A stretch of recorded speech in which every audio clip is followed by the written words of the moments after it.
Hello, my name's Jonah. I am Masters of Science student at MIT, and my project is called ClickSpace. How's the audio? Am I moving in and out of range? Okay. Cool. Okay, so to describe my project, I really need to tell you about someone who's had a big influence on me, and that's my father. And my father is someone who saw the world in a very peculiar way. I like this photo because it's almost like those two wall outlets are like antenna. He's sort of like an alien, kind of experiences the world in a very different way.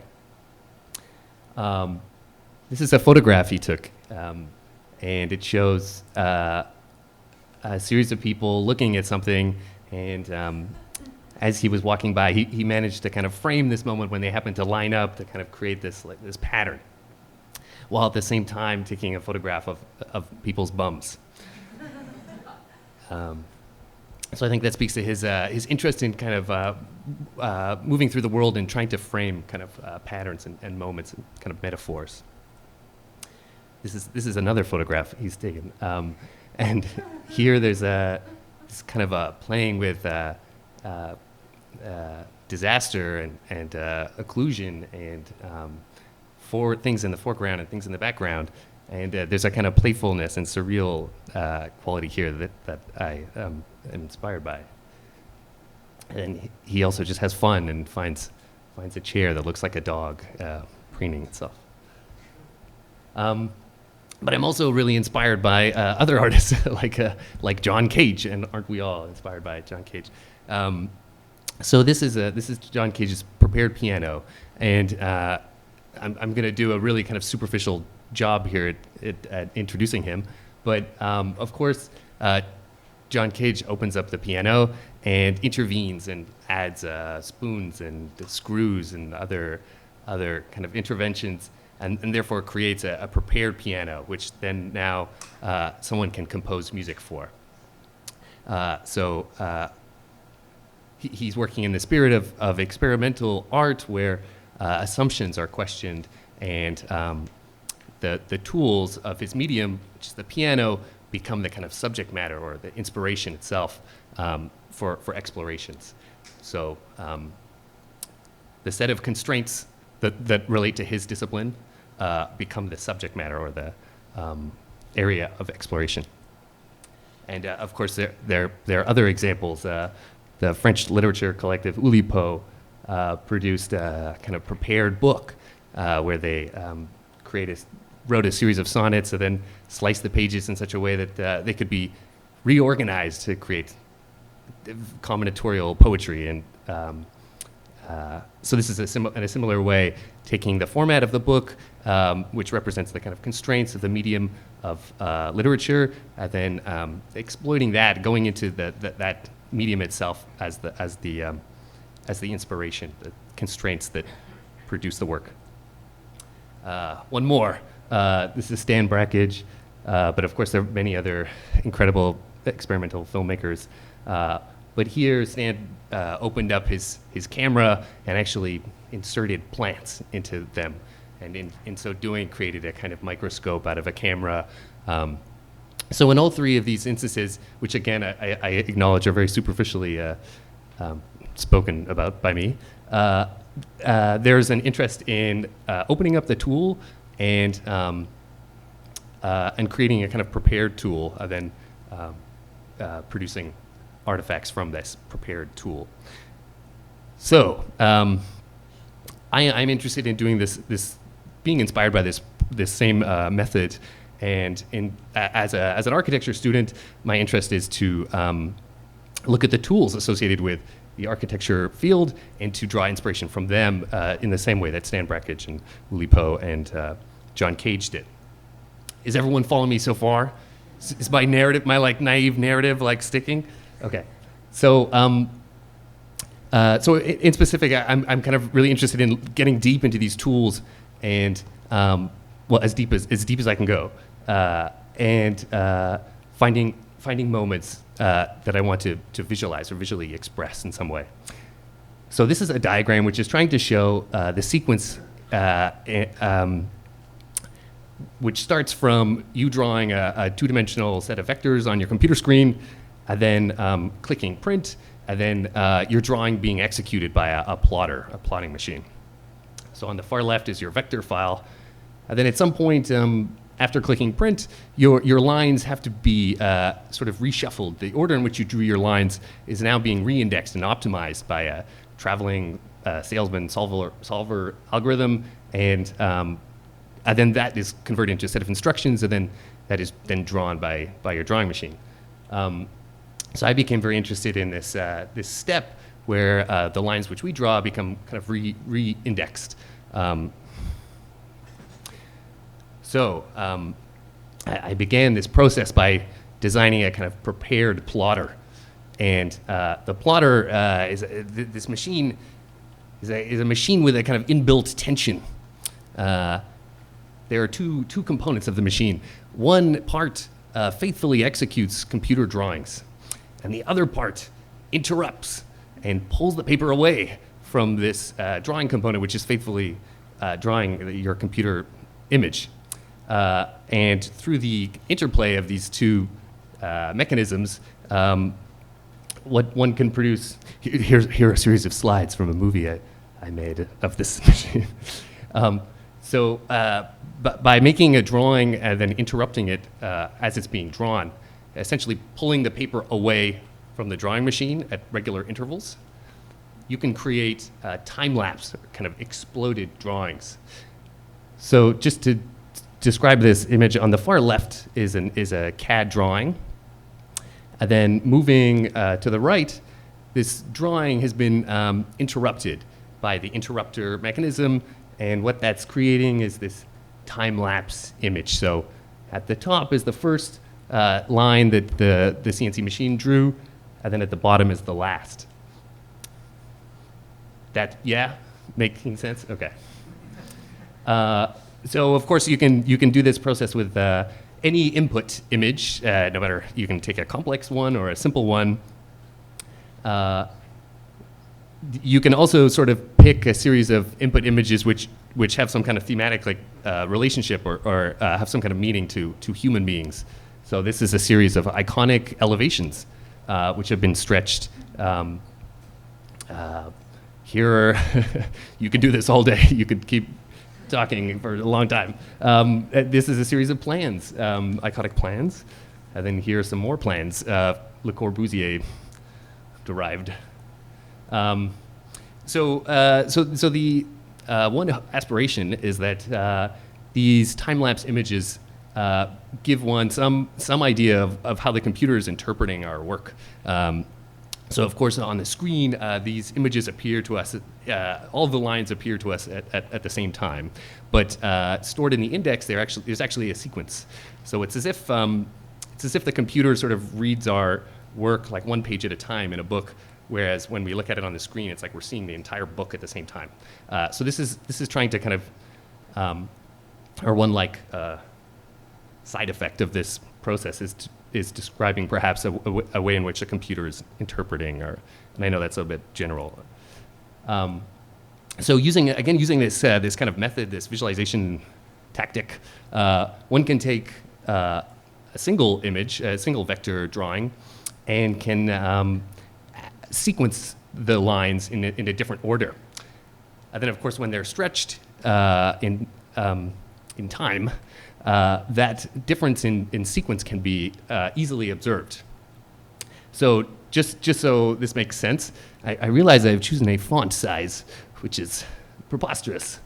So on the far left is an efficient. So I asked a CAM program to sequence this image in the most efficient way it could possibly do. So that image took like the least amount of time to actually draw. And then I started asking machine algorithms to sequence this image in kind of stranger and stranger ways. And the actual execution of these images took longer and longer because they were less and less efficient. So yes, from top to bottom or from left to right is an extremely inefficient way of drawing an image, of course. So there's some kind of desire or aspiration again to to derive like a kind of an agenda or a fingerprint of a different sequencing priority here, and to visualize that. And strangely, this process kind of doesn't really work unless it's compared against something else. It's kind of only has meaning when it's kind of contrasted with a different strategy. On its own, it's kind of unintelligible. Yes. Okay. So after I did this first project with lines, I became interested in the kind of 3D equivalent of this activity. How could I look at the sequence in which triangles, for instance, were made in a meshing process? So here again is one of my naive diagrams trying to outline my thinking here. So when you make a 3D-dimensional model on your screen and you want to 3D print it, maybe your model is described in NURBS or some kind of curved plane. And in order to 3D print this, of course, it will need to be translated into triangles. And as you know, that's because your model needs to be sliced if it's going to be printed in an FDM printer. And slicing triangles is a lot easier than slicing curves. So I became very interested once again in this sequence in which triangles were instantiated by a computer program in order to approximate your curvy model. I'll say that one more time because that was not a good way of saying it, maybe. So a meshing process means you look at some model and then you rebuild it out of triangles. You approximate it with triangles. You triangulate it. There's a first triangle that's built and there's a last one. And you can, of course, look at the sequence in which these triangles are created. Okay. Yeah. Cool. So this is a historical document which shows the first stereolithography file format, the kind of early patent, and it's a preliminary copy. It's not even so as you can see, the file format for describing triangles in an STL file is extremely basic, and as a result, it's very frustrating, I hear, to work with as a software programmer because there's very little information to latch onto, and but essentially, an STL file just walks down and just tells you where one point of a triangle is, and then it'll take you to the next point, then the last point, and then it'll take you to the next triangle. And again, sort of being inspired by these French, intellectuals, I became excited by the idea that I could do a purely text-based operation and open up a stereolithography file, and purely through some kind of computational poetry, I could reorganize this and somehow visualize the sequence in which a meshing operation happened. So this was the intellectual aesthetic I was aspiring for. So I developed this very very simple process, and then came the question of how I could materialize these kind of time-lapse meshing operations, and this was a challenge. This was my first attempt. This is a cone, and it's this sequence in which a cone was turned into triangles by a certain program. I'm trying different methods of reification, of different 3D printing modes. So this one was an FDM, and this one was a starch printer. So in this one here, I exploded a sphere and then 3D printed it. And these are the surviving fragments of that printing process. And I also tried to print that same sphere using a different process. This is the Emcore Iris, which is like a paper laminate object manufacturing machine. So it cuts little pieces of paper and glues them together. And clearly it didn't have the lightness that I expected from paper, and instead had a kind of mass. So another failed attempt. And maybe this is a failed attempt as well. I'm not saying it's successful. But I landed on these, on this particular manifestation of these 3D mesh timelines. So at the bottom here, first of all, these are three-dimensional objects. They're about this tall, and at the bottom, at the base, there's a 3D mesh of some kind. So again, I'm kind of inspired by these these artists of the 60s and 70s, and so I'm working with found objects. So these are found virtual files from the internet, from GrabCAD and other places. And so I find the Taj Mahal, and then I put it through my snazzy poetry generator and create this time lapse of the Taj Mahal being meshed. And so that's what you're seeing. At the base is the input file, and then above it is this kind of time lapse. Yeah, so once again, I had a very kind of naive approach of taking kind of iconic architectural buildings and other kind of like household kind of banal objects and trying to show some kind of mystery or magic or idiosyncrasy or, yes. So I'll point you to one thing that came out of this experiment, because these are all really experiments. At the middle there is a car, and when I stretched this car, I found that the treads on the wheels actually took up the majority of the file. So this is kind of, I realized this is kind of like a centrifuge for data. You can like throw something in there and it'll kind of do like a spectral plot for you. And I don't know what that means. Don't write that down. But it's like a centrifuge. So I'm thinking of like, you have a vial of blood, you spin it around, and then it kind of like, there's like different parts of the blood that have different mass, I'm assuming. So here you could see maybe like just eyeballing this, like half of this file is used to describe these treads. So clearly in the world of meshes, the size of the triangle has no impact on the file size. Like you could have a giant triangle, a little triangle, it makes no difference. It's just like 3 points. So the articulated parts of the car end up being the heaviest in terms of the file size. So there's a kind of, that was a kind of rereading that I found the computer kind of gave insight perhaps into the way in which the computer was rereading this kind of, this model. And yeah. And I was also interested in how, yeah, again, kind of banal objects kind of took on a kind of poetic, had a poetic kind of time-lapse expression, like these bleachers on the far right.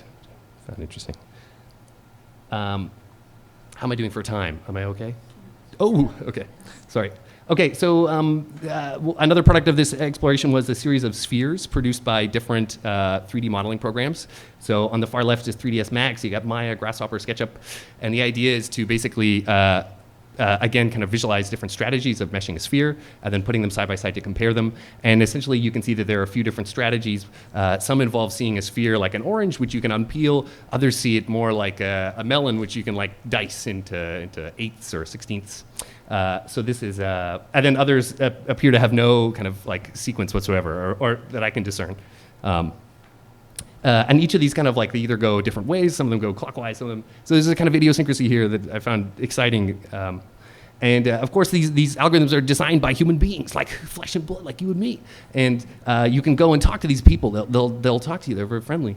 And you can ask them about their motivations. Like, well, why did you decide to think of a sphere in this way? And they can tell you, well, I mean, that's just kind of, I think, the easiest way to think of a sphere. Or because at the end of the day, they're kind of all sort of kind of equal in terms of efficiency. So this kind of nice moment where you get engineers having to sort of say, well, I guess I just kind of think of spheres like that.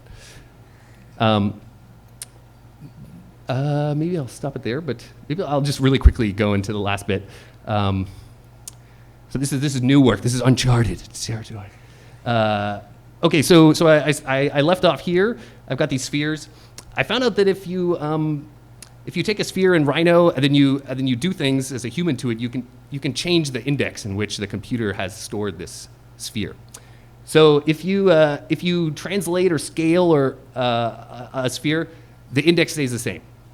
But if you copy and paste, the index is flipped, and you will get the opposite sequence in which the meshing algorithm made the sphere. If you edit faces, those faces get taken out of the index and thrown to the top, and now you have this kind of odd soup of a sequence, which kind of is like a history of an editing process. So it very quickly becomes quite murky and quite difficult to determine what was human sequenced and what was machine sequenced. It turns out that there's one program in particular that's very anal about keeping its object IDs in very good order, and that is Revit. And so Revit is very careful to never lose the object ID that's been associated with an ID. So you can edit an object and it will have the same name. So you're never going to wake up and find that your object has a different name. Except if you are working remotely and syncing back to a central model. In that situation, you could have two people who have the exact same IDs, and then when they get remerged, resynced, you're in trouble. The thing has to be resequenced. Otherwise, Revit is keeping your sequences intact. So this is a very simple script, like, I don't know, visual program thing that's really basic that takes a Revit model from the internet, again, a found object, and color codes it to show the sequence in which a human being has modeled all of the objects. So essentially what this can do is it allows you to rewind, see like the history of a file that you find on the internet. So this has been done very many times. People have sort of been like, oh, sit down at this computer and model something while I like take your vitals. And like, but in this case, these are found objects. So they're kind of mysterious, kind of like so there's a kind of digital archaeology aspiration here to take things from found things from the internet. There are many caveats to describe what exactly this process can reveal, and it's disheartening to go through all of them because it's so many limitations, to the point where the limitations become almost more interesting than the kind of like practical application of this exercise. So what I found, this is my last slide, what I found by looking at the Revit object IDs of a given file, does that make sense? Like, yeah, the objects have like an ID. Yeah, okay. Not doing a good job. Okay, so you open up a file. At the start, there are like 2,000 IDs that are computer generated. So that's Revit literally creating the idea of the sun. No joke. There's like a moment where it's like, okay, concept of sun created, yes. And then it'll, invent the idea, or not invent, but like, like bring into your design space the concept of a wall at a certain point. And then of course with the sun comes also the shadows, right? The darkness. And that's the kind of most interesting thing, I think, is that there are these, all of these deleted elements in your file. So sometimes you'll see someone has like made a wall, made another wall in tight sequence, and you can see like a flow of some kind. You're like, okay, this person's like on a roll. They're like, yeah, we need walls there, wall there, wall there. And then other times there'll be a big gap, and that's a very interesting gap because that gap kind of represents a kind of either a hesitation or an iteration which was kind of, didn't evolve and was killed at some point. And it is, as far as I know, impossible to ever get back to that actual, that deleted element. So they remain these kind of digital shadows inside a file, and that seems to me to be the most kind of potentially poetic aspect of Revit that I'm struggling to find. There's also this mysterious negative element ID zone, which I've yet to kind of fully understand. But just to very quickly describe this, so in Revit, sorry, this is really the last thing, sorry. So if you want to build a wall in Revit and you're just thinking, you're like, should I put the wall here or there? As you are moving around, your cursor around, each of these things, these graphic elements that you are seeing, they're elements that are like made and then instantly like taken out like the moment after. So if you're like, I'll build a wall here, no, I'll build a wall over there, suddenly all these graphic elements are like killed. There's like a slaughter of like graphic elements. So using this method, you can actually see hesitation, moments where someone was perhaps thinking about different ways of building a wall. Sorry to go over time. Thank you very much.